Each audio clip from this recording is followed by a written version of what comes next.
What got me into the whole area of ancient contact was doing this translation work in the Bible around anomalies in the stories we tell, things that don't quite make sense in the text. And I asked myself, what happens if we use more fundamental translations, if we use the root meanings of the key words? And in my book, Escaping from Eden, I take the reader through that process. I retell the stories using the root meanings, and it became clear to me immediately the stories hadn't changed in a random way. I was now reading the summary form of the Sumerian, Babylonian, Akkadian, and Assyrian stories.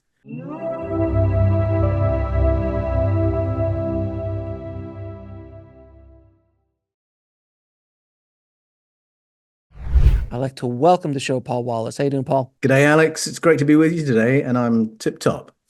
I appreciate you coming on the show, my friend. I'm a fan of the work that you've been doing on YouTube and everything you do talking about ancient civilizations and just all the origins of humanity and all the things that you do. So I appreciate you doing this good work out there, getting out this information to the world, because as we were talking about earlier, there is a hunger for this information. There is a lot of people who is curious and not really buying the narrative of the traditional academic narrative of human origins.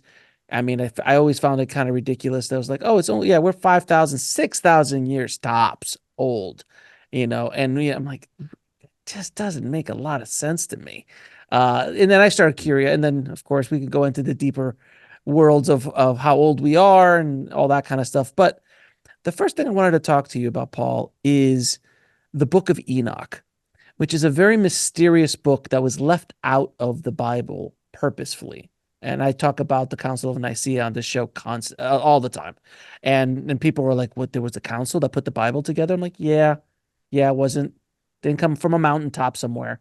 It was a bunch of guys editing things they wanted out and putting things in that they needed to control the populace and so on and so forth.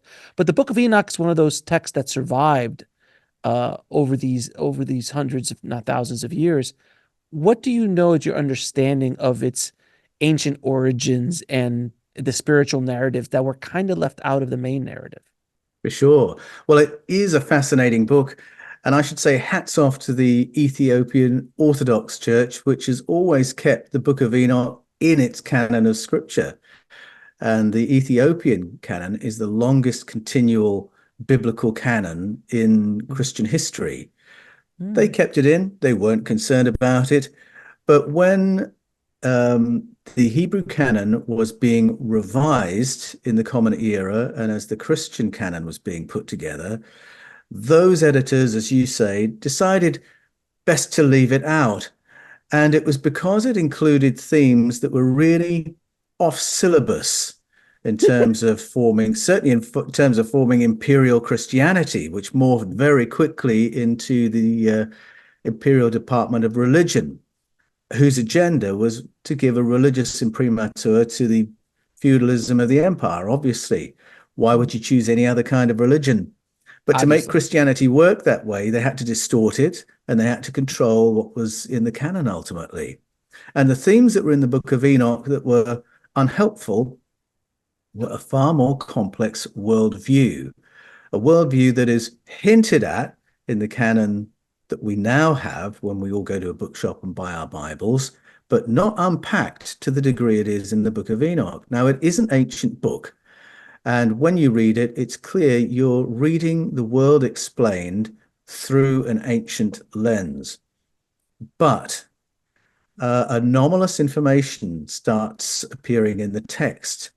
So there are accounts of some kind of a, well, we would call it a close encounter. We would call it a craft. We would call it first contact. And the first contact that's described in the Book of Enoch is with a group of people called the Watchers, who have been observing the planet from on high. Well, today we would say outer space. And then at some point, a group come, they have disobeyed some kind of prime directive, and they're now going to breed with the human beings.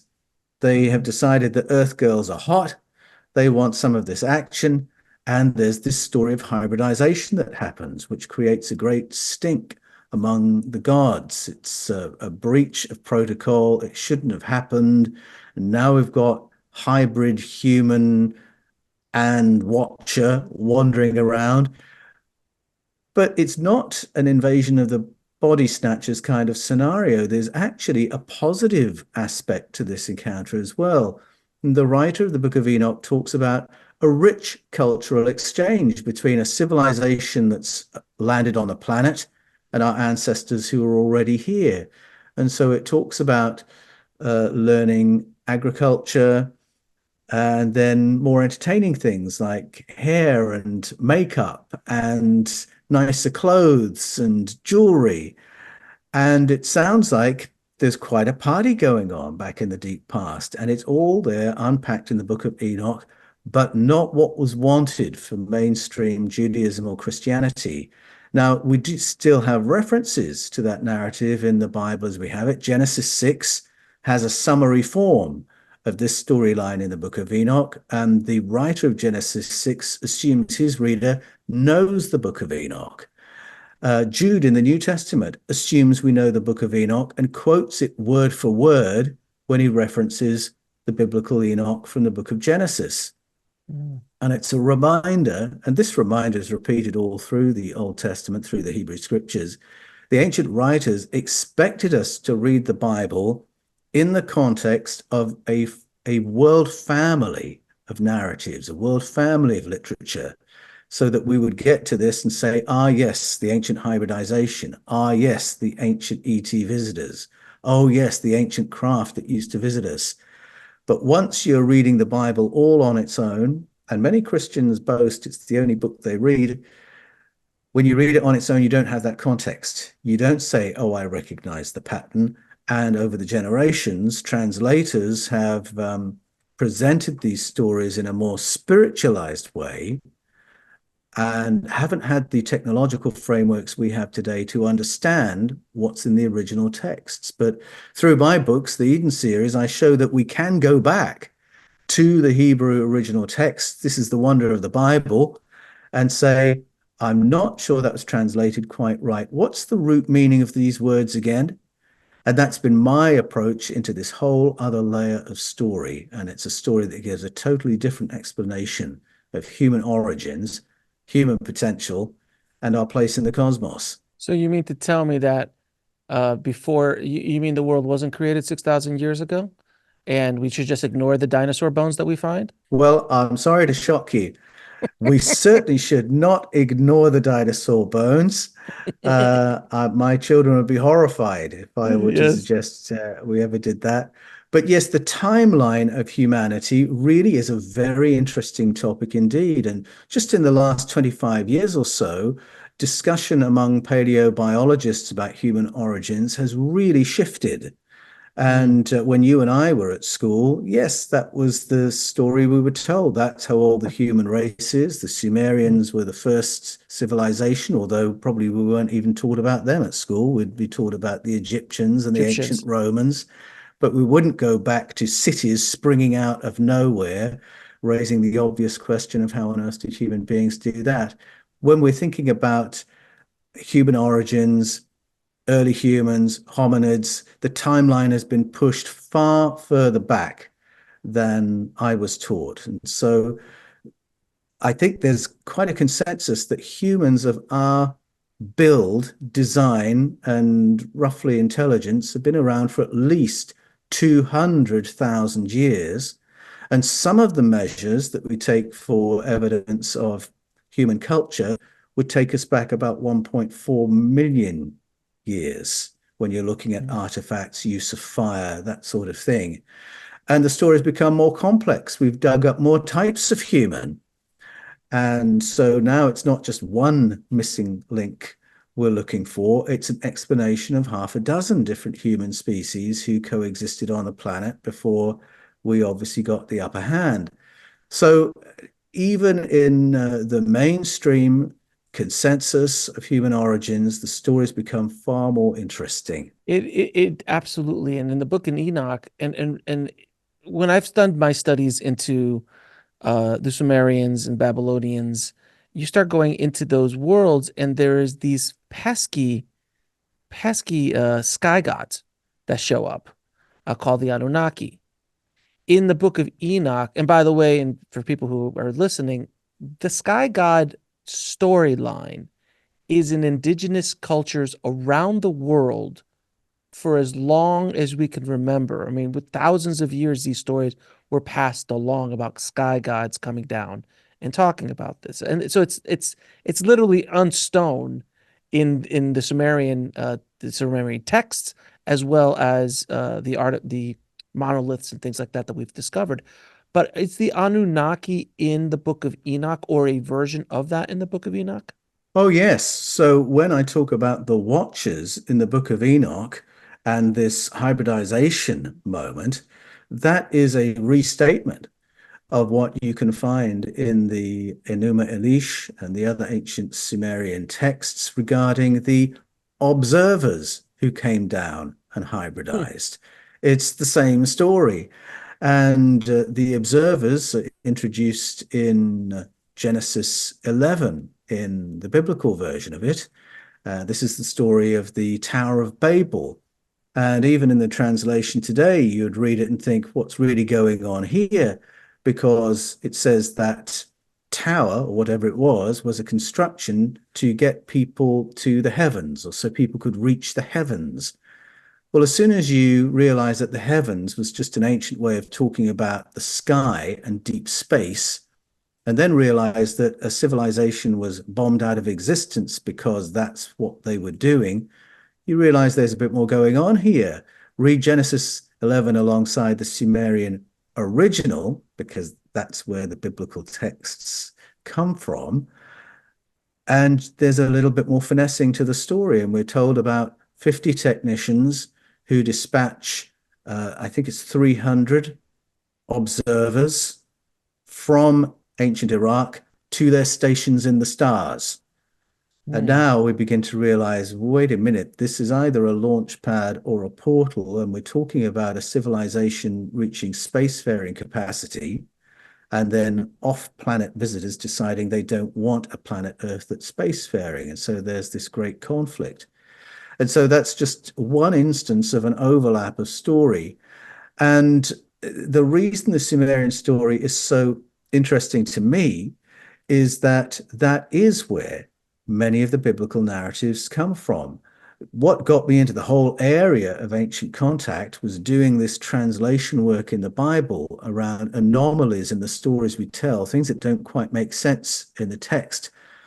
And I asked myself, what happens if we use more fundamental translations, if we use the root meanings of the key words? And in my book, Escaping from Eden, I take the reader through that process. I retell the stories using the root meanings, and it became clear to me immediately the stories hadn't changed in a random way. I was now reading the summary form of the Sumerian, Babylonian, Akkadian, and Assyrian stories.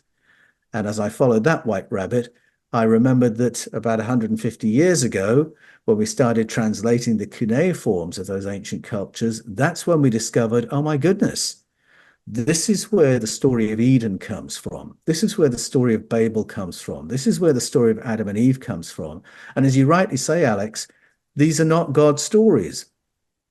The Sumerian stories are not about gods, they are about sky people, or Anuna in the Sumerian, or Anunnaki in the Akkadian. And the word indicates people who came from the sky, and the drama of the story tells you that. So many of the stories begin with the advanced beings coming down from the sky. In the Bible, the advanced beings are called the Elohim. In Sumeria, they were the Anuna. In Mesoamerica, they were the feathered serpents. In the Vedas, they were the kings with their advanced flying technology. And you're right, Alex, the narrative is all around the world. And it was as I took the time to read the Bible in the context of world literature and ancient indigenous story, I realized that the themes that repeat from culture to culture are all about external interventions from beings that you and I would call extraterrestrials. It's fascinating because if it's in every culture, it's like in all the major cultures of the world, and yet they've never been taken seriously. They say, oh, it's just stories or it's myth. And I'm saying to myself, I was talking to somebody the other day about it. I go, if you and me, Paul, want to sit down and write a book, it's fairly easy. Even 50 years ago, if you want to write a book, I mean, you could do it longhand with some pencil and paper. Then the typewriter showed up. Now we could do it on computers. We could even dictate books now, very easily. So creating a story out of thin air, not a heavy lift for us other than the creative lift. But back then, to get a piece of stone or clay and chisel out the words of a story, it seems to me that was much more intentional and not a throwaway, because the amount of effort it would take to not only construct the story. There's no whiteout. I'm even dating myself with whiteout. There's no whiteout. There's no delete button. They were very conscious with every word they put down, how they put it down, and there was a purpose behind, there's an intention behind it, not in one culture, but in multiple cultures around the world. So that's why I Yes. find it fascinating that the mainstream does not, or at least when we were growing up, it's been even longer.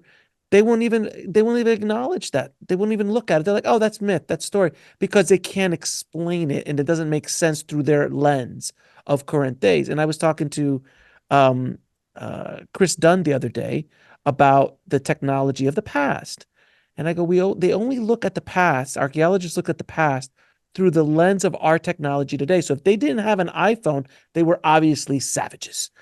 But yet, maybe they had a different type of technology that was more advanced than us, but in a different way. Maybe understanding magnetism, gravitational pull, maybe being able to use the earth as a battery based on the quartz and the rocks and things like that. Maybe the pyramids are a power station around the world. And why are they all around the world? And why are they all in the 29th parallel?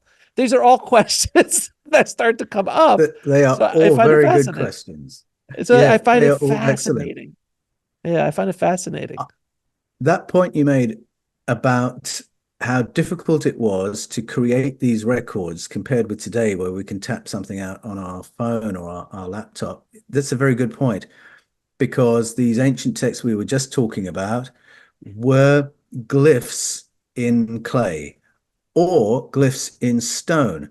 And next month, I'm going to Turkey, to the Lake Van region, and I'm going to look at narratives that were etched with glyphs and reliefs carved into basalt. Oh, And the effort it would take to carve into basalt is extraordinary. If you're trying to use Bronze Age or Iron Age tools, that's a pretty major commitment right there, because we would be using what, tungsten carbonide, we'd be using diamond grade lasers, cutting, diamond lasers tips, to work with diamond basalt. tips. So it shows you how important these memories were, that they etched these stories in the way they did, using motifs that recur all around the world. The importance of the narrative is also shown by the efforts cultures have gone to extinguish these stories. So these stories of ancient contact, ancient interventions in human evolution, they exist at the folkloric level. In any country, this is not what you're taught at school, but it will be the traditional knowledge. And an example of what happens, we could go to Central and South America. Look at what happened when the Spanish arrived, with their letters patent from the King of Spain Yes. and the And the Pope priests to behind them, you, and the priests behind them. Yes. and the priests and bishops with them, because this takeover was achieved by military, some of which were commanded by bishops, and they kept a log of what they did. And when they went in, they were really copious in destroying these ancient narratives as they existed. Now, the Mayan culture uh, still survived, and still survived in certain regions like Guatemala, and they had left behind a massive library of literature full of these kinds of stories. And the Spanish looked at these and said, well, these can't survive, and burned their libraries to the ground and recorded the fact they were doing this. And it was only Mhm. sort of 200 years later that we found out some of the wisdom that was in the Mayan literature, and it was a totally different story of human origins.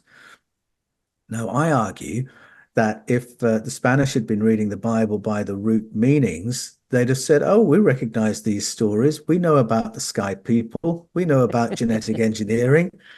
But they didn't. The cuneiforms had not yet been discovered or translated. They looked at this and said, oh, this is akin to witchcraft. This is just devilish stuff, because it wasn't Catholic orthodoxy. So they stamped that out to delete and replace it with Orthodox Christianity. And that's what Christian empires have done all through history, whether it's the Spanish or the Portuguese or the Dutch or the British. We go in and we replace the traditional knowledge. Now, this is history within my own family line. It happened within Ghana, although with less violence. What happened there was that under British rule, if you were Ghanaian and you wanted to get on, then you would learn to speak the Queen's English with an English accent, thank you very much, and you would dress British, and you would distance yourself from your mum or your aunt or your grandma if they were still following the old ways and telling the old stories, which include stories of contact and abduction to do with a non-human presence on planet Earth. No, no, no, no, that's all witchcraft, that's idolatry, forget that. And it was really through a cultural pressure that those stories were suppressed, pushed down, and that's been done around the world as well. But the indigenous knowledge always survives. And despite these really intense efforts that involve killing priesthoods and burning all their literature and banning books, the Index Librorum Prohibitorum, all the books Catholics are not allowed to read, all these efforts ultimately fail. At the folkloric level, the memory of what happened in the deep past survives. And that's where I go in my books to get a different answer to who are we and what company are we living our lives in. And again, for people listening, when these stories are told through the Book of Enoch and through the clay tablets and all of these things that we're talking about, they're told as stories, not as a nonfiction book, quote unquote, but as stories with characters and ups and downs and bad guys and good guys. And because that is how story translates the meat and potatoes of a society. It's just like George Lucas Yes. did with Star Wars. We will be talking about Star Wars for another 100, 200, 300 years later, to a point where they might not even see the movie ever, but the story might still ring true. Who knows if that'll ever happen? Or I always joke, I'm like, yes, in 500 years, someone's going to look back, or 1,000 years. And if we've done something wrong and maybe just a few of our stories have been left behind, and the natives of that time look back, they pick up a comic book and they're going to go, oh, Superman was Kal was the god. And they have a whole religion that goes around Kal, who is Superman and Clark Kent. That could happen. But it's just fascinating that story is so imperative in moving our knowledge forward, because a good movie, I come from filmmaking, I come from Hollywood, a good movie holds, a good book holds. We're still talking about Dickens. We're still talking Yes. about Shakespeare because of the power of story. So it's really fascinating. That's very true. I love how you put that, Alex. These cultures chose the medium of story to maintain their cultural memory for hundreds and thousands of years. And the reason a story will survive is because it is resonant, because when people hear it, they can feel there's something in this, there's something important about this. And they're crafted with such care and beauty that people will say, I love this story and I will preserve it and tell it very carefully. And indigenous cultures often have quite strict protocols for training the guardians of story to ensure that the story doesn't change in a sequence of Chinese whispers through the generations. And there's a reason that some contemporary story has that resonance. If you go to the Marvel universe and watch more recent movies, it is full of ancient wisdom. It's full of Plato. It's full of Stoicism. It's full of ancient Sumerian story. It's not an accident, because writers are readers. the writers know these ancient stories and are quite consciously sewing them into the film so that when people watch the film, there's a weight to it and the story sticks with them and people feel there's something to this.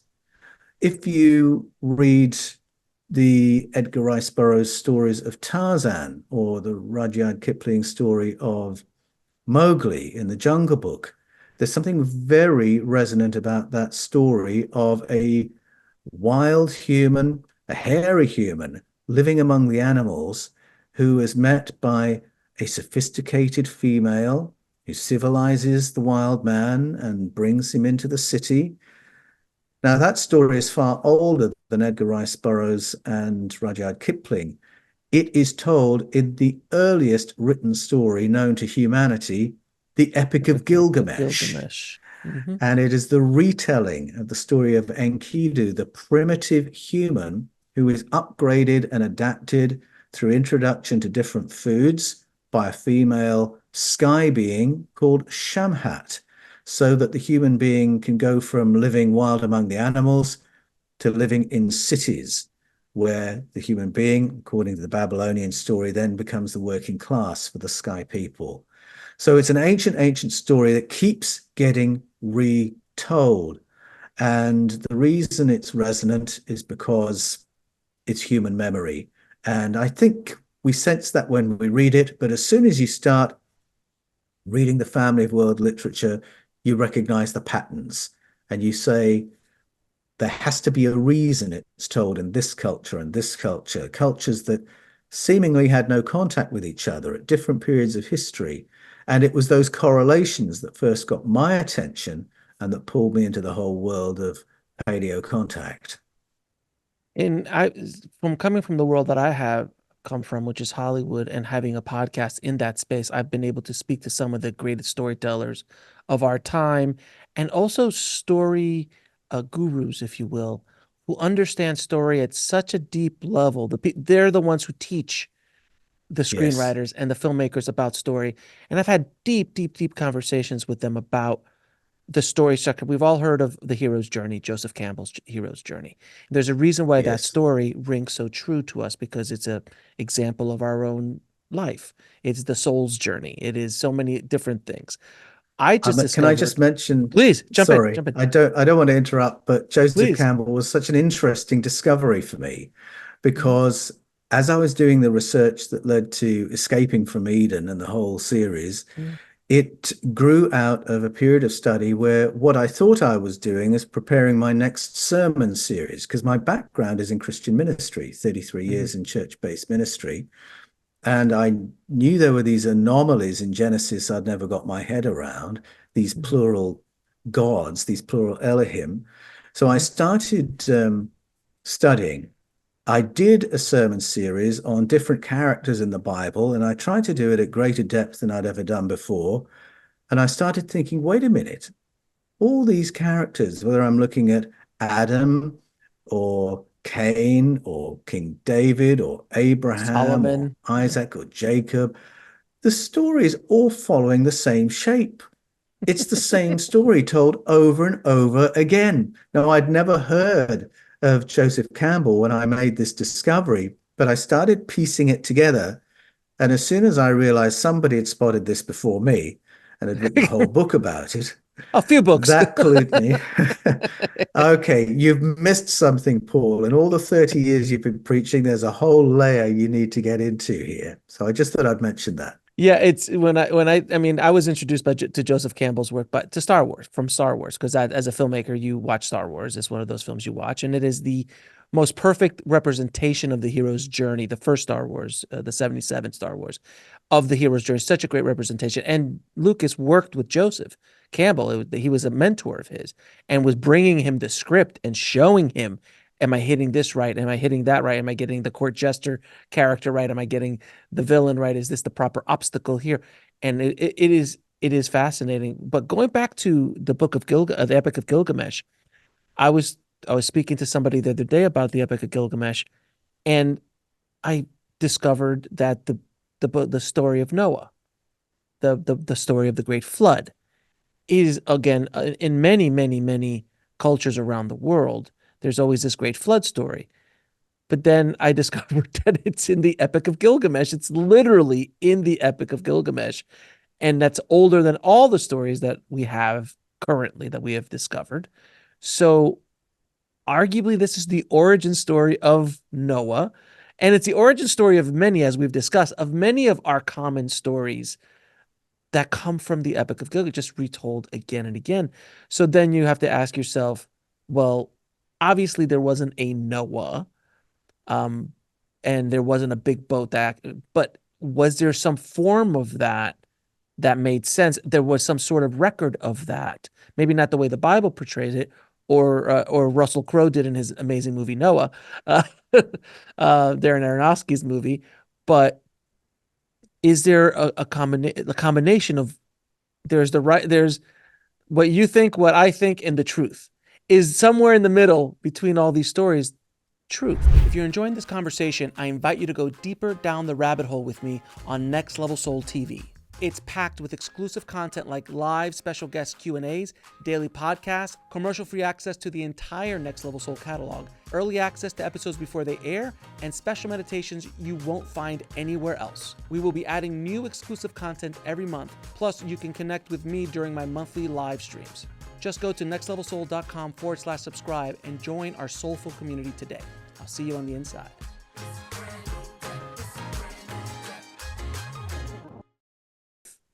Well, you have to ask why so many cultures around the world have a flood narrative. Why so many stories of origins begin in a flooded world. Now, that's the case in the Bible. One of the anomalies I'd spotted is that before the let there be light and that whole process of creation begins, the planet already exists. So wait, what's going on there? Before the sun, the moon, and the stars, the planet's already here, and it's flooded and in a state of chaos. And then the Elohim arrive in their ruach, which I argue is a craft that creates vortices of wind, and they start rehabilitating the flooded land. That's the hidden layer of story in Genesis chapter 1. And if you go to the Sumerian text, to the Enuma Elish, it begins with the separation of waters, the separation of fresh water from salt water, and then the separation of lands from water. That's there. It's in the Bible. You can go to the Philippines. Their story of origins is the same, the clearing of flood waters from the high ground before life can be nurtured. If you listen to stories from Central and South America, their creation stories begin on a flooded world that has to be rehabilitated. You can go to Africa, listen to the story of Osanabuwa, the Almighty One above the waters, who comes and clears water from the land so that life can be nurtured, and then the life is governed by the sons of Osanabuwa. All around the world, there's this rehabilitation of a flooded world. In Genesis 1 to 11, you've got probably 3 different narratives of a flood. 2 have been sewn together in Genesis 6, and we begin on a flooded world in Genesis 1. So I think there probably was a flood event that our ancestors were totally unable to forget.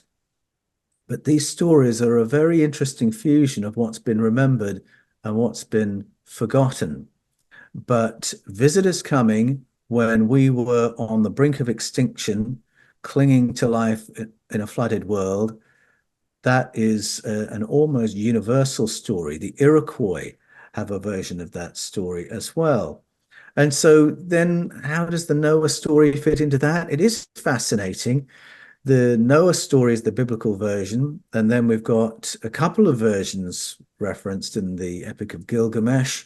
And so throughout Mesopotamia, we hear of Atrahasis, Utnapishtim, Zusudra. And curiously, the measurements of the escape craft that the Noah character has for him and his farm give a volume that only varies by about 4% across 4 cultures telling that story across centuries. So there's some very unusual precision in it. And then some interesting details around who warned the Noah figure, who initiated the flood in the story, because it's not presented as an accident. It's Mhm. described as an attempt to get rid of the human population. And again, it's the correlations that make you stop and ask, wait, what is this? This isn't just a fable. There's something else going on here, even if we don't read it in a fundamental way as science or as a diary entry of what happened. There's some memory that's being carried by these stories. And the correlations have made me go back to many texts with a quite different question than the one I began with. And the question I go back to now is, what memory was this story designed to carry? So then let me ask you, is this the Younger Dryas that happened 11,000 or 12,000 years ago, or is this an earlier flood or an earlier extinction event? Because again, if you start going back into the yugas, that's the 26,000 year cycle that happens throughout humanity. You start enlightened, you go down to the dark ages, and you come back to the enlightened time. And that's in 26, 30, yeah, 24,000, 26,000. I always confuse them, but 24, 36,000 cycles. So that would mean that we would have, and there is actual geological proof now, from what I understand, of events happening every 10 to 12,000 years. Something, the Younger Dryas, and then there's the older Dryas. There's a couple of other Dryases in there. So where does this story come from? Is it from the most recent one? Or is it from 50,000 years ago or 100,000 years ago? And it's just been carried on throughout this time, the cycle of high enlightenment, high technology, loss of everything, high technology, loss of everything. And I always bring out to people, I'm like, you, you do realize our society is extremely fragile. I mean, the whole thing that we've built, the whole thing we've built up over the last, I'm arguing last 300 years, 400 years is where a lot of the bulk of what we've done, really the last 150, the bulk of a lot of the stuff we did, but let's say last 500 years, it's extremely fragile. I'd argue that our, our society 500 years ago is more robust and could handle something like that because they didn't have technology. They understood the land better. They understood most people understood how to farm. Most people understood how to, kill an animal to make Yes. food if they had to. We are just babes in the wood right now. You lose power in any of these major cities in the US and everyone just loses their minds. So anyway, I'd love to hear your thoughts on that. Yes, I think you're right. I think it is disturbing to realize how fragile our civilization is, and then disturbing to realize we might not be the first civilization here, and that previous human civilizations and maybe civilizations prior to Homo sapiens have come and gone. Plato, the ancient Greek philosopher, argued that every 5,000 years or so, we should expect to see an extinction level event from which, at the very least, civilization has to reboot, and maybe to an extent, world ecology has to reboot. When I started researching paleo contact and the research path that led to escaping from Eden, I thought, oh, yes, this must be the Younger Dryas Cold period and the flooding that would have happened at the tail end of that, or maybe at the beginning of that. And I do think we have a lot of stories that come from the tail period of the Younger Dryas Cold period, about 10,000 years ago, except that the more you read the ancient stories, you realize you're reading a library of stories that have been layered on top of each other. And there may be, just like in Genesis 6, more than one flood narrative that's been sewn together. We can find the megalithic remains of cities that would predate the last ice age. So you've Göbekli got the Tepe, beginning of the Younger Dryas. Yes, that's like right. Göbekli. Yeah. Exactly. And the end of the Younger Dryas. And then prior to that, even next month, I'm going into the Lake Van region where megalithic remains at the bottom of Lake Van suggest a far longer timeline. And as you suggest, a cycle of destructions of culture. And it doesn't take long for a civilization to disappear. Right now, we're using ground penetration radar, soil magnetization technology, LIDAR, to find cities in the Amazon. And we can find these huge cities to rival anything that was happening in Europe at that time, massive cities from shore to shore. And we're talking about common era cities. We're talking about cities that were there in the 1500s. And yet now all you can see is jungle. That's how quickly nature reclaims a lost civilization. And if you can walk through a jungle and not realize you're walking through an ancient city and it's only 500 years old, then what of cities that were here tens of thousands, 100,000 years ago? And let's not even talk about Antarctica, which is a whole other mystery of what would I mean if Antarctica at one point, which it's what is understood as true, was not under ice and was actually green and fertile. Well, if there was animals or humans on the planet, more unlikely they would have made it there at one point or another. And the positioning of it, even in the cycle of the last 50,000 years, 100,000 years, is not where it is now. 100,000 years from now, Antarctica will probably be where Miami is. I don't know. And Miami might be under the water completely. It Actually, might be. Miami might be under the water in my lifetime as things are continuing to go the way they are. It is fascinating. I have to ask you, about the Bhagavad Gita, which is another ancient text, the great Indian ancient text. They talk about sky beings. They talk about wars, nuclear, or these light weapons that kill a lot of people, and their skin is blue. Why is their skin blue? Like, what is that? What is why is that is a thing?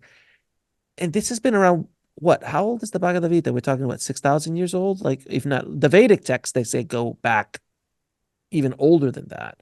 How old is the Bhagavad Yes. Gita? And can you And kind of, the stories are older than the texts, of course, because many of of these course, stories exist as oral tradition long before they're written down. And what I find interesting about the Vedic tradition, and it's not something I've really probed up until now. I hope I've got enough life left to really get into the Vedic tradition because it is so rich. oh, And what is so different about it compared with the traditions we're familiar with in the West is those texts are very open about ancient technology. So when it talks about the craft that these mhm. blue people would fly around in, it's specific that they were craft, that they were fueled in this way, that these were the speeds they could attain. This is what their technology looked like when it obliterated cities. And when we read the descriptions of the wars, as you rightly say, Alex, we look at it and say, that's a nuclear strike, isn't it? When you look at the aftermath of it, when you look at how it happened, they clearly have technology like laser beams for the purpose of war. And it's there. It's just stated that way. Whether you say it's just a story or if you think there's real human memory in it, at the very least, the story is open. We're talking about technology. Whereas you come to the Bible, it's full of very similar narratives. Technology is described, flying craft, spacefaring craft, weapons of mass destruction. In the book of Ezekiel, we've got handheld equipment that if you can give it to six individuals, you can ethnically cleanse an entire district. And this is something that Ezekiel witnesses to his absolute horror. We've got stories of obliterations of entire cities, of course, in the book of Genesis. And yet, translators have taken those texts and said, well, there was no ancient technology, so these must be spiritual stories. And so they use spiritual language to tell the story, which somewhat obscures what's going on, but not completely. And if you read Exodus and Ezekiel, for instance, slowly enough, you'll realize you're reading stories very, very similar to the stories in the Vedas. And these battles in the sky, they are referenced in the Bible. there's a great long section of the Enuma Elish, which can be summed up as there was war in the heavens, and it was with technology. So I really would like to study the Vedic texts more extensively in the future because I love how unashamed they are Hmm. about the technological aspect and also how unworried they are about describing a populated universe. In 1600, Giordano Bruno was executed by the Roman Catholic Church for merely suggesting we might have populated planets elsewhere in the cosmos. This was regarded as impossible and a heresy and an assault on Catholic faith.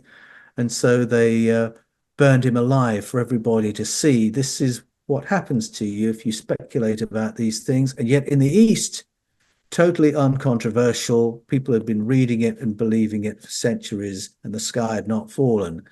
So I think the integration of world thought, there's a lot of information that can be gleaned in that way. Well, also don't forget the Catholic Church was very quick to pardon Galileo. It only took about 500 years. In 1986 is when they officially pardoned him for his heresy of, the Earth's not the center of the universe.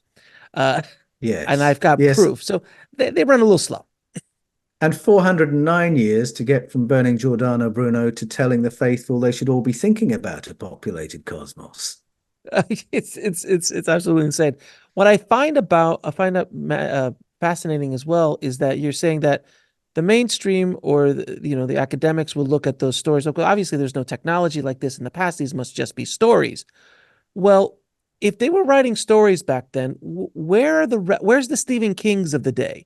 Like how many more? Like there aren't many more of those kinds of stories. It's not like they created 1984, they created a Star Wars scenario. There's no other stories, a lot of them. Because if you're saying a culture thousands of years ago were just doing narrative stories just for fun, like we are, that there's literally tens of thousands of stories being written every second of every day now. Back then, well, where the that, and you mean to tell me in thousands and thousands of years there's no more sci-fi throughout all of the Vedic texts? There's no more sci-fi. Well, of course, we're waiting for a couple of 100,000 cuneiform tablets to be translated. There may be a few more stories buried there. So we Sure. should be watching with Let's interest and investing in our Assyriologists who'll be making the discoveries. let's hope and pray. The one thing I also found fascinating about myth, because I again being a storyteller, I love myth and folklore, is that a lot of the stories that they wrote off as myth is now they're starting to find archaeological proof of those stories. So perfect example, Troy. They discovered Troy. They always thought Troy was part of a story, and it was a great story. And it was, if not mistaken, it was in the Odyssey. If I'm is in the Odyssey or That's the right. yeah, the Homer's Odyssey. Thank Odyssey. you. Yeah, Homer's Odyssey. So Homer was fantastic. It was just a great story. Well, they found Troy. Didn't they just find a city on the coast of India as well that is underwater? Yes, And that's that they thought was another myth. city that was complete myth. So these things are starting to pop up at a time now where human consciousness seems to be rising, and there's much more curiosity about this stuff. There's a new generation being born, coming from the factory, as I like to say, programmed from the factory, thinking very differently than our generation did, or even definitely our parents' generation or grandparents' generation did. They just look at things happening today and they're just like, what? It just doesn't make any sense to them. And they're the ones, these younger archaeologists, these younger biologists, younger physicists that are coming up and going, what do you mean you're not going to look at that? There's mountains of evidence over there that you've been piling up in the back corner. What's wrong with you? And as the older guard starts to die out, these institutions start to lose their power.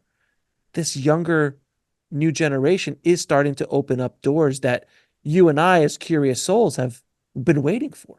Yes, it is, and it's even more interesting that because I think the old guard are changing as well, because when archaeologists get old enough and they're not having to defend tenure, Yes. they're a little bit free to say, actually, I have always questioned that. I have always wondered about that. And we were saying before we came on air about receiving correspondence from people in their 80s and 90s who are Hmm. telling you and me, I don't believe what I believed 5 years ago. I'm questioning everything. I've got a real appetite to find out what's really going on, an appetite that I've not had in all my life.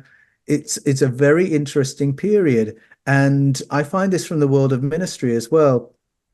Retired elderly ministers are suddenly free to say, I'd always wondered if these texts were really about ET encounters or other civilizations. And so our elders do have a role to play in this. And I hope our elders will give courage to the younger generation who are Yes. looking at the Yes. data that's already there and connecting the dots and saying, wait a minute, doesn't this indicate that timeline? Doesn't this indicate that this was not myth? I mean, it's a great story, the one about Heinrich Schliemann discovering Troy, because everybody laughed at him because they say, you're going to a work of fiction to find a real historic place. I mean, that's just crazy, isn't it? That's like thinking you're descended from a fictitious character. But he found it. And that Hmm. discovery has given courage to others to go in search of other mythical places. And the discovery of that city under the Gulf of Cambay, the Indian coast, was extraordinary because that didn't come about because there was a Heinrich Schliemann saying, I think this is true. They found it and then said, oh, so that wasn't a myth. And we have the technology to discover more and more places like that. I mean, I think it's tremendously exciting what LiDAR, soil magnetization technology is revealing. And it's interesting. That was the technology that revealed the probable site of the Gilgamesh tomb, which is again a find that could tell us, oh, so Gilgamesh wasn't just a story. So Gilgamesh was historic. And of course, the $64,000 question there is, was he really a hybrid of human and sky people? So there's so much story to emerge, so much possibility to discover that our ancient storytellers were doing more than weaving stories for entertainment. Yeah, there wasn't a lot of Netflix back in the day, so I imagine that they had to do something for story. But I do agree, it's probably stretching it that they were just doing it for entertainment only. I was talking to somebody the other day, another researcher, and he brought up such a great point. I'd love to hear your thoughts on it about the Anunnaki and the genetic modification and this all this stuff in the ancient text. Is that as animals on this planet, as humans, as a species, we get sick a lot. We also are not really built for the sun. We have no hair on our bodies. If we stay out in the sun too long, we burn. There's a lot of things about us that doesn't make sense in the natural world, whereas in animals, generally don't get sick. I mean, I've had a cat and I've had animals. My dog never had 14 years, never had a cold. Like that wasn't a thing. They have fur. They can adapt to the environment much easier. All animals really do, and insects and birds and everything than we do. So there seems to be like this weirdness about humans. And of course Yes, our big brains, obviously. And there was other species of humans like the Neanderthals who were much stronger than us, bigger and stronger than yes, us. And there were other Homo erectus and a couple other Homo sapiens that, or cousins of ours that had the same size brain as us, and also we found that they could do tools and they understood fire and so what made us like that so quickly overtake everything, because it wasn't a slow progression as evolution is supposedly is a slow process. All of a sudden, this one species just took over and yes, basically took everyone out. So I'd love to hear on both those things: the speed of our rise, and also just how we kind of don't seem to fit in the grand scheme of the ecosystem. I'm not saying we're aliens. I think we were yes. here, But as we've evolved over time, we're not ready. I mean, you and I get thrown out into the Sahara, we're not going to make it, man. You and I get thrown out into the Amazon, it's going to be a tough go unless you have Yes. gear and stuff that our brains have developed for us to adapt to the environment. So I'd love to hear your thoughts on that. You're exactly right. And that really caught my attention when I was 11 years old. And I realized we couldn't quite explain our presence on planet Earth. You're quite right. If you or I were put out into the wilderness on our own after 3 days, 3 nights, we'd either be in need of a hospital, sick, or dead. And that's because we are somewhat ill adapted to our environment. I mean, even something very basic like eating. Are we carnivores? You eat raw meat, you're going to get yourself sick. We're going to have to cook it first. Even certain vegetables, we have to boil them for 12 minutes before they're not toxic if we're going to start eating certain beans. How did we learn how to do that? How come we're ill adapted to the physical environment, to the weather, to what we eat and drink? Why do we get ill? And it didn't seem to fit with the explanations I was being taught as a young boy, that was for sure, because on the one hand, you had the religious explanation of why we're the alpha species. Well, that's because we're God's special creation. Well, if that's the case, why is it so obvious that we're some kind of a primate? And why are we so vulnerable on the planet? And the scientific explanation says, well, what makes us the alpha species is our higher intelligence. We can survive in the wilderness if we can build a fire, build a structure, build a weapon. Oh, great. So how did we get that? Well, we don't know. So there's this gap in our ability to explain ourselves. And so when decades later, I started reading stories of intervention in human development, where rapid technological progress is made because we receive a visitation and we receive tuition. This made some kind of sense to me. And back in the day in the 60s, it was Eric von Daniken saying Mm-hmm. our story makes better sense if we allow for the possibility of external interventions. He wasn't the first person to suggest it.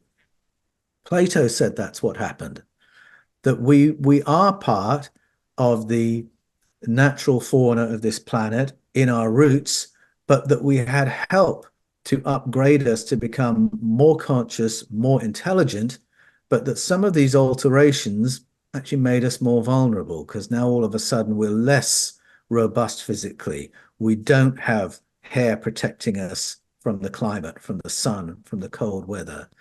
We can do more fine motor stuff, but there's a lot of vulnerability built in that relates to what we were saying before, the vulnerability of our civilization.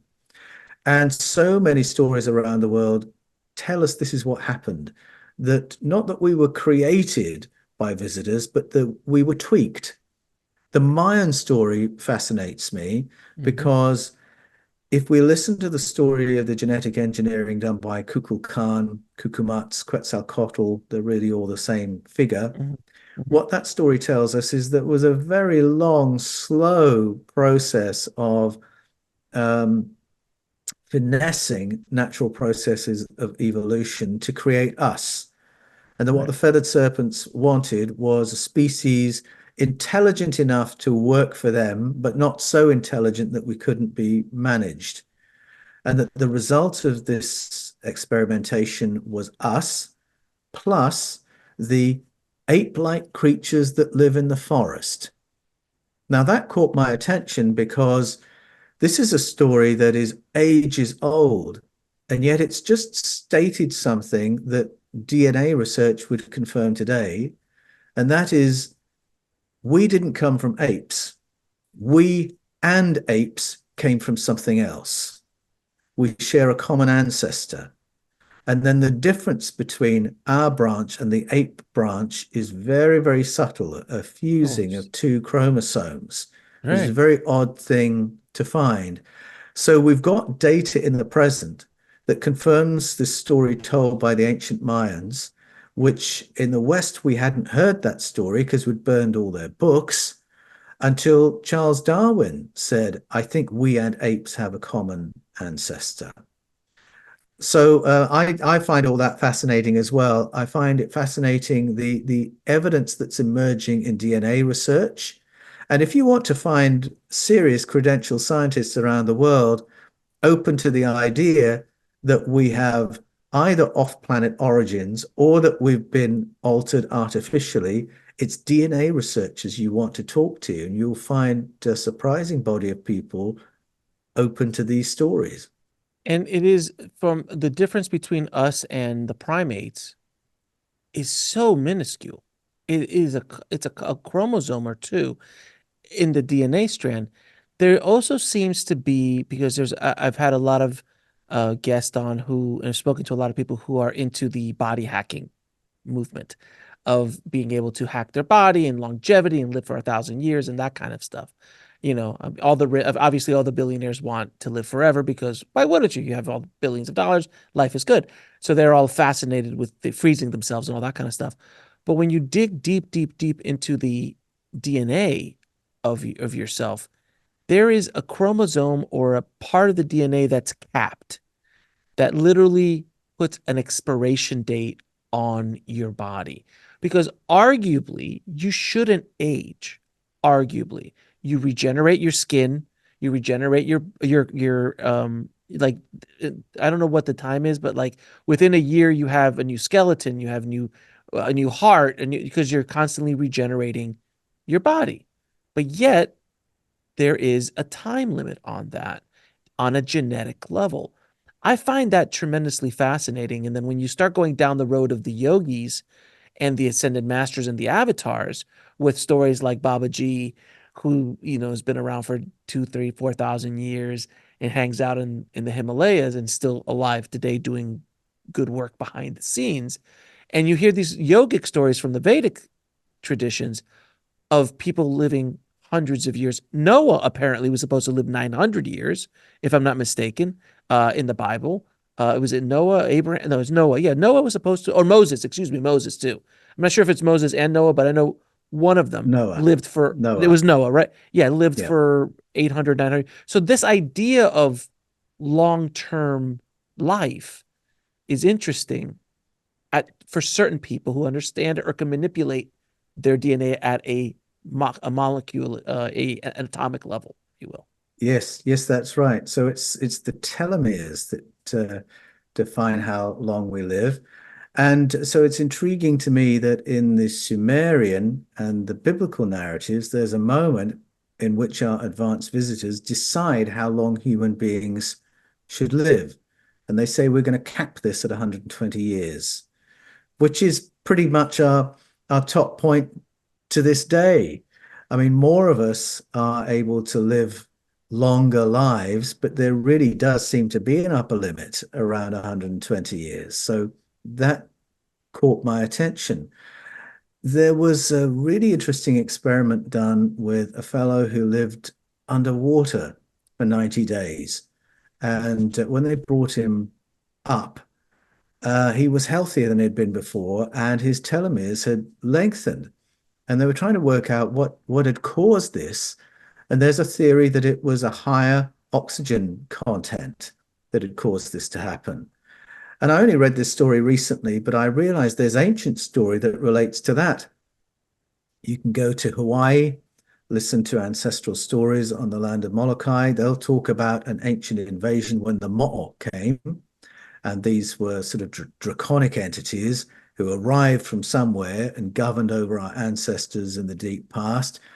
And when they wanted to make humans more manageable, have them not live as long, have them not be as smart, they reduced the oxygen content in the atmosphere. That's part of that story. And I thought, oh gosh, that rings bells because there's something like that in the Mayan story where the feathered serpents have an emergency meeting because they can't manage the human beings. We're too clever, we're too smart, we've got too much foresight, future sight, empathy, telepathic connection. And how can you manipulate people who know what you're thinking? And how can you ambush people who know when you're coming? We've got to dumb them down. And so Quetzalcoatl has to go back into the genetic engineering lab and he says, oh, we don't need to change them. We just need to spray this vapor over human populations, and that'll dumb them down. So that's a really interesting overlap of a change in the atmosphere to reduce our health, lifespan, intelligence.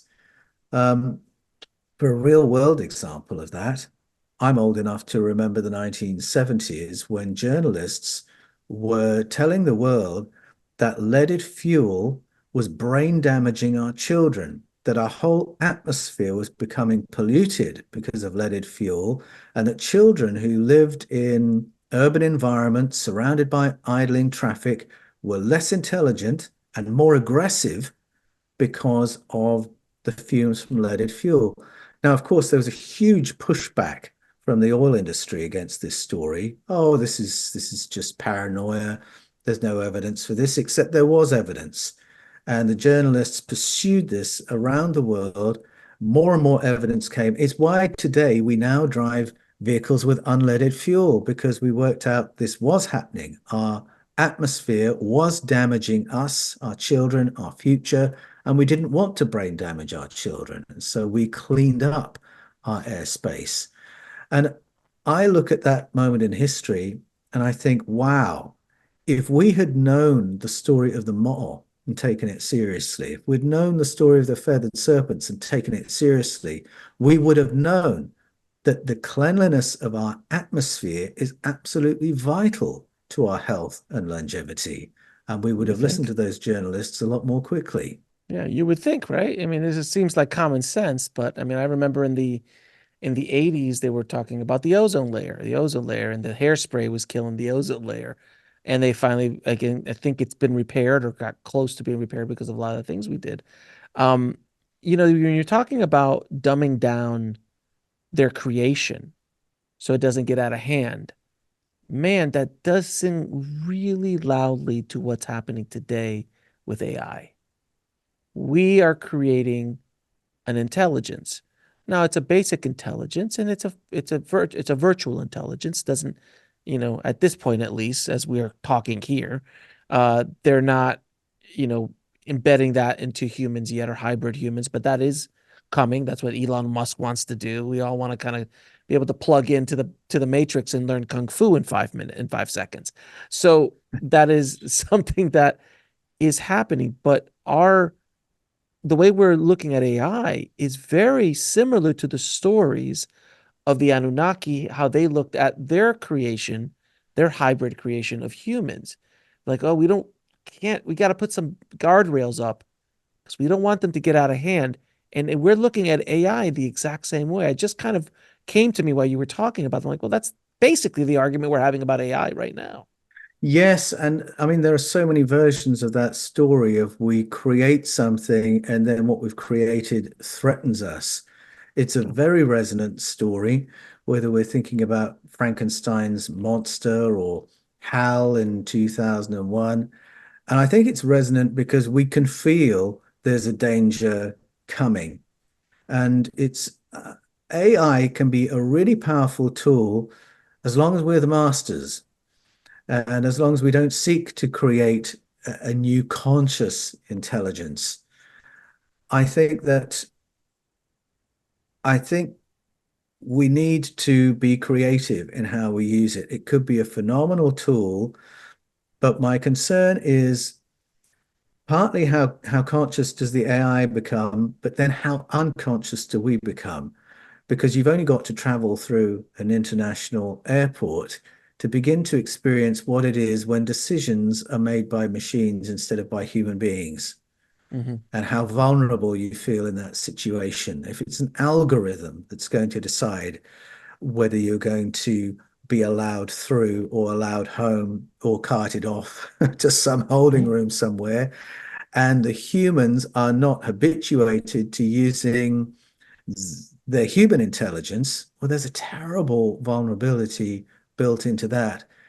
I think we need to be cleverer in our Mhm. use of AI, um, and not allow our instincts, our higher intelligence to play the role it should be playing. Chips in the brain has a potentially very positive application. There would be people suffering from paralysis all around the world, wishing Elon Musk every success in what Hmm. he's doing in creating human to machine interface. Wouldn't that be awesome if people suffering from paralysis could operate their bodies through that kind of tech or could communicate through computers using that kind of tech? That's great. So I don't want to jump up and down on Elon and stop him doing that. But we need to be very intelligent about what else we might do with that technology. And I'm very happy that the Oppenheimer movie was so successful and so resonant because it really raises that question of technology can be used in very many ways, and we can't just be dispassionate and saying, I'm very happy because I've made this technological leap. We have to become politically, morally more intelligent as our technological abilities lift. Now, I wanted to go back to the Anunnaki in the Book of Enoch.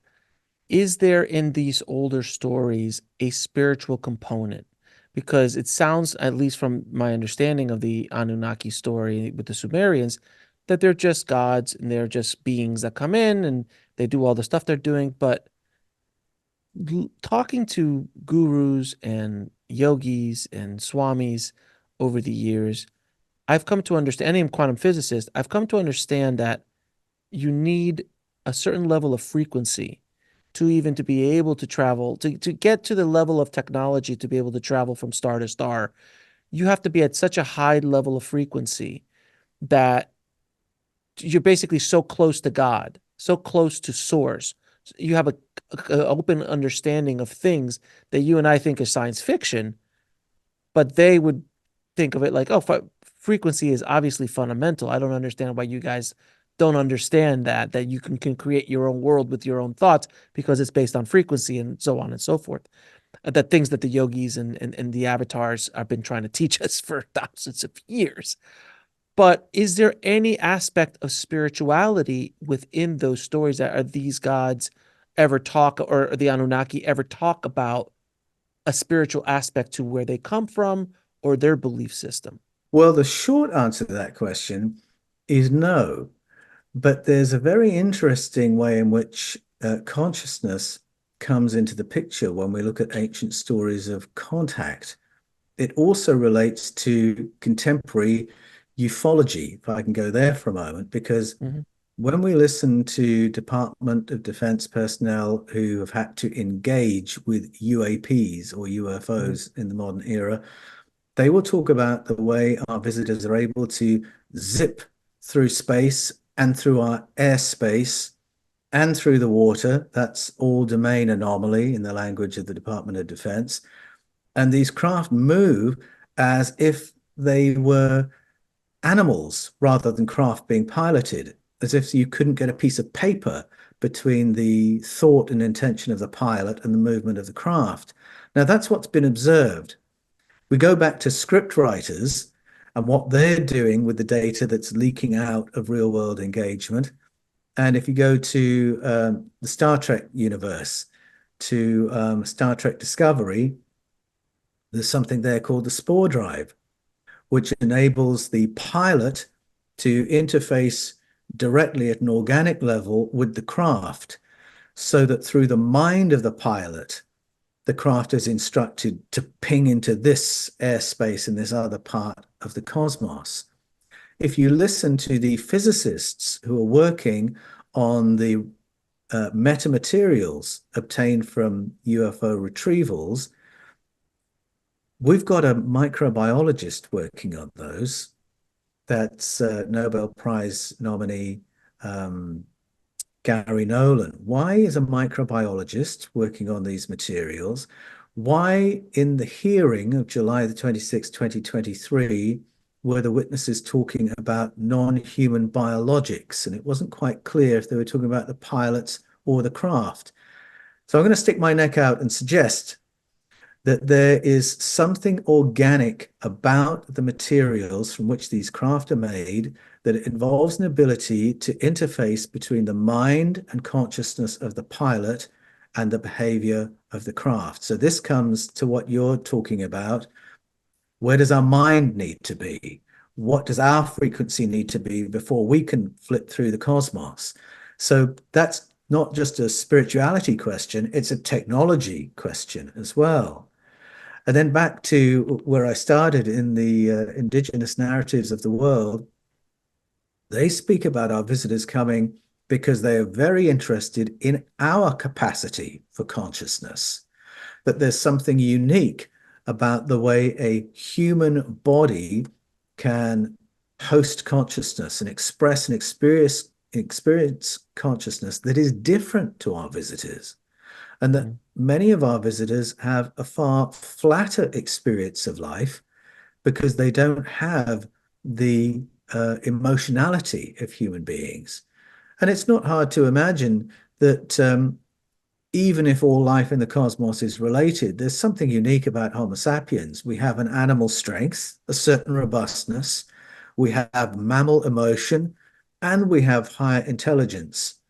And the abduction narratives of the world suggest that this is a very interesting cocktail to our visitors, and that they want some of what we have because it gives them a richer experience of life, and because their experience of higher frequency is so much more powerful and more rewarding. So I think that's why a lot of our company is here today, because the potential of us becoming spacefarers and citizens of the cosmos really is something phenomenal. And so everything we've been talking about, Paul, in regards to the Book of Enoch and the Anunnaki and the Sumerians and Babylonians, all these stories of the sky gods, light beings, whatever they're called, what does that mean for us spiritually and our evolution as a soul? What does all of this mean for humanity? Understanding, let's say everything we've discussed is fact. Let's just put that out there for fun. And everything we could prove all of it.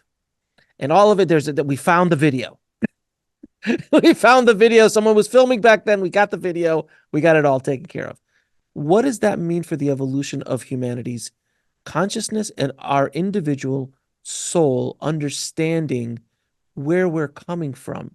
What's the plan? What was the point of all of that, as opposed to the narrative that we've been told? All right.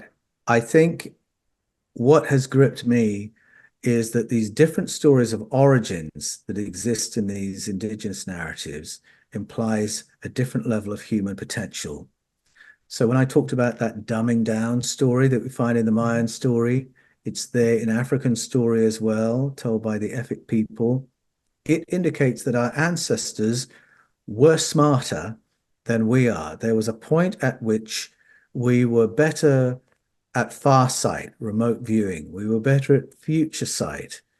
We had better precognition. We were better self-healers, that we had some kind of an X-ray vision that enabled us to self-heal, that we were more empathic, more telepathic, and that made for a far more harmonious society. That's part of the Hawaiian story of the mo'o, that when you know what the other person's thinking and can feel what the other person is feeling, it forces you to live in a win-win kind of mentality rather than a win-lose mentality. That higher intelligence is not just about having superpowers, it's about creating a more harmonious society. And in my books, I talk about real-world phenomena like acquired savant syndrome that indicate those high abilities are still there in our brains. They can be knocked on by accident if we have a central nervous system event or a brain injury. This is the syndrome that's studied by peer-reviewed neuroscientists around the world. It's a real thing. And they ask the question, is it possible to activate our higher cognitive abilities without an accident, without a brain injury, without a central nervous system event? Because if that's possible, then that's the holy grail for human progress. And so I'm interested. I mean, I am interested in superpowers, if I'm really honest. I'd love the idea of X-ray vision. Sure. But if higher cognitive ability leads to a better human experience, a more harmonious experience of human life, then let's go for it. And it brings me back to Plato. You talk about the great purpose of everything. Plato had a really cosmic vision of origins. And he would have fascinating conversations with quantum scientists in the present day. He Mhm. believed that consciousness was not only a vital principle in understanding why the material universe behaves in the way it does. He believed that the material universe is actually the emanation of a unified field of consciousness, that consciousness came first. Prior to the Big Bang, prior to time, space, energy, matter, was consciousness, and that is why consciousness is something we find in the cosmos. Plato argues it's a property of the cosmos, that the cosmos has consciousness. And if I can use an analogy, if you watch a little bird wake up in the morning, you'll see it stretch a wing, it'll stretch another wing, stretch one leg, stretch the other leg, then it'll start singing. And Plato's analogy is that when the unified field of consciousness did that, it created the material cosmos. Now he starts to unpack that idea. And what that leads to is a kind of a moral vision and an idea of what's good and bad and what's progress and what isn't. And it is as if the whole material cosmos exists to answer a cosmic question. A unified field of consciousness is a harmonious thing. But can that harmony exist in a material cosmos of free moving agents, including conscious entities exercising free choice? Can we do consciousness? Can we do intelligence? Can we do harmony in this world? And that's the question that the universe is here to address. And I think we're here to address it at an individual level. We could really boil that down to saying, Alex, have you learned harmony? Have you learned love? And what's your contribution to allowing that to happen at a social level, a global level? And if we're asking the question, can we do harmony as a material cosmos? We could say everything that answers yes to that question, we would call good. And everything that answers no, well, we might call that bad. And I find that a really interesting framework with which to understand the cosmos and with which to understand my purpose here. Have I learned harmony? Have I learned how to deal with random situations or random people? Have Mhm. I learned love? Is my intelligence at that level? Am I vibrating at the level? And this again is all Plato, where I'm not bogged down by what he called heavier emotion like fear, insecurity, resentment, Mhm. anger, fury, unfulfilled ambition, unforgiveness. Am I vibrating at a level where I'm enjoying a human experience and these things are like water off a duck's back? I think this is all stuff we instinctively feel we're trying to learn. We want to be happy. We want to be healthy. We want to be intelligent. We want to be conscious. And I think that drive within us is something very, very profound. Beautifully said, my friend. Beautifully said. You mentioned Plato. I have to, I would be, I would have to be remiss if not asking this question. Atlantis. We could talk hours and hours about Atlantis. I love I love Atlantis. I was probably there in a former life. Um, but is there any other reference to Atlantis other than Plato's reference in any of these ancient texts that you've come across? Any glimmer of that story? Well, not by the name Atlantis, Mhm. but the idea of a prior civilization that was more advanced and that was obliterated, that's a global story. So when we hear Plato say it, we shouldn't be surprised to hear it. And he says that he got information about that prior civilization from a descendant of Solon, who was a real world Greek legislator. And he got that information from the ancient priesthood of Egypt. And they said they got that story from the survivors of Atlantis. So it is a story with some pedigree when you look at the detail of it in Plato. And as soon as you allow for that story to be told without the specific name, yes, it is a recurrent story told around the world and one we should take seriously. And people have found many submerged megalithic cities that would have been above sea level no more recently than 10,000 years ago. And often they said, oh, have we found Atlantis? Well, they might not have found Atlantis, but they certainly have found a civilization that was obliterated in the deep past. So I would not be surprised if we did find an Atlantis that fits with the very precise geographic and geological descriptions that Plato gives. It's not a vague, ethereal kind of story. He talks about the geology of the area. He talks about the technology they use. He talks about the shape of the city and the construction of it. Mhm. So I do think we'll know it when we find it, and I won't be surprised because I think it was part of a global civilization that predates the most recent ice age and that was very, very advanced. Would it make sense that Plato's account is a Atlantis, but the ancient texts that are similar stories are of other civilizations in other times, maybe 20,000 or 30,000 years ago, as opposed to just Plato's is very strictly Atlantis and it took place around With a the time of the date. younger with a date around the Yes. time of the younger Dryas, which makes sense. But some of the other ones might be this story recycles itself. Just like story, Yes. and just like the cycles of enlightenment and dark ages, enlightenment, dark ages that humanity has gone through, according to the Vedic texts, and Yukteswar from reading his book, The Holy Science, it seems like there's cycles of everything. And if you look at Earth, there's cycles everywhere, cycles in the seasons, cycles of life, cycles of water, cycles of land. It's a constant dying and rebirth. It is such a common theme in our existence, in this quote unquote simulation that we're in, this game that we're all in. It is a constant thing. So why wouldn't it make sense that there was an Atlantis style civilization, then we lost it, then we had to build it back up, and there was another version of it and we lost it, and it makes a lot of sense. Would you agree? I do agree, and I think it's almost comical how people read Plato talking about because he talks about these cycles. He talks about Atlantis. He talks about paleo contact. He talks about altered states of consciousness and contact in the present. It amazes me how people can move all that to one side and say, well, we don't take that seriously. But he was one of the greatest human minds in history, and he is the foundation of Western thought. And how you can separate those things off, I'm not quite sure. Exactly. Now, Paul, I'm going to ask you a few questions. I ask all of my guests, my friend.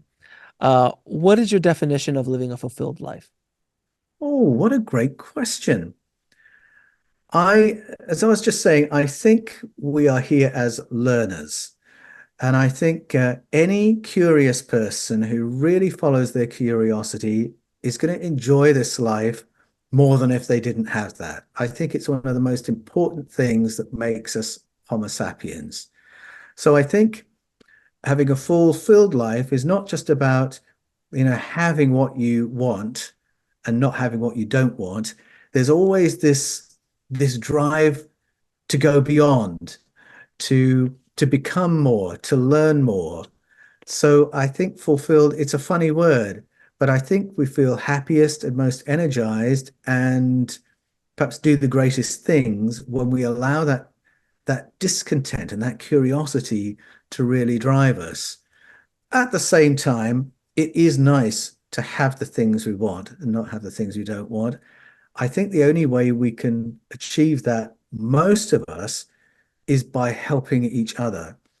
And I think if we're too focused on ourselves as individuals and getting ourselves right and our own individual life happy, we're actually going to miss a great deal of enjoyment and enrichment that comes from giving and receiving and being part of a human society. We are social animals. And so I think our way forward into fulfillment has to be something we discover as families, as friends, as neighborhoods. And I do think in this period, this is a vision we need to recover a bit. I think we've lost our sense of society somewhat. Hmm. I Hmm. think when we recover it, we'll realize we're enjoying life a whole lot better. Now, if you had a chance to go back in time and speak to little Paul, what advice would you give him? Um, I am by nature a worrier. And I think as I've got older, I've learned to worry less because I've worked out that worrying doesn't change anything. It just stops you enjoying the meantime of everything. And so I would just say, Paul, take it easy. Don't fret. Don't stress. Almost everything you're experiencing matters less than you think it does. And I think if I could have taught myself that, then I would have saved myself a lot of fretting and I could have enjoyed myself a bit more freely. So I think that's probably my best advice. What is your definition of God or source? Ah, I love this question because my definition of God has certainly changed through my research into paleo contact and finding paleo contact in the Bible and ancient narratives. There's a definition of God the Apostle Paul gives that I really like. He gives it to a non-religious audience in Athens, and he uses the Greek word theos. And he says, by theos, I mean the source of the cosmos and everything in it, that in which we all live and move and have our being, of which we are all offspring. And what I love about that definition is there's no separation in it. It means I couldn't be closer to source than I am. It means that my intelligence is a participation in source intelligence. My consciousness is a participation in the consciousness of the cosmos. And without separation, there's no separation anxiety.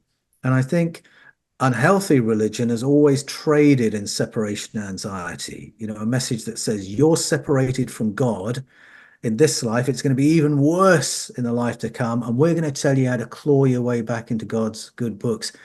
That is the bedrock of all manipulative religion. But this definition of God that Paul gives, there's no space for that because we're all emanations of source. We're all deeply connected. We should all be expecting to think divine thoughts and have divine experiences.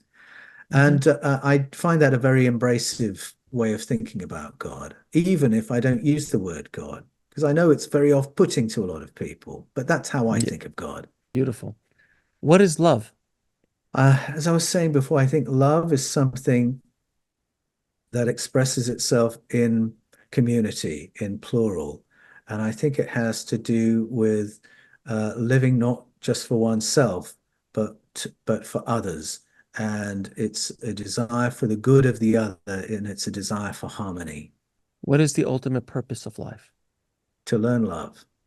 And what does world peace look like to you? I think world peace is what happens when love gets expressed in foreign policy, when countries can learn love instead of fear and paranoia, when we want the good of another country as well as the good of our own.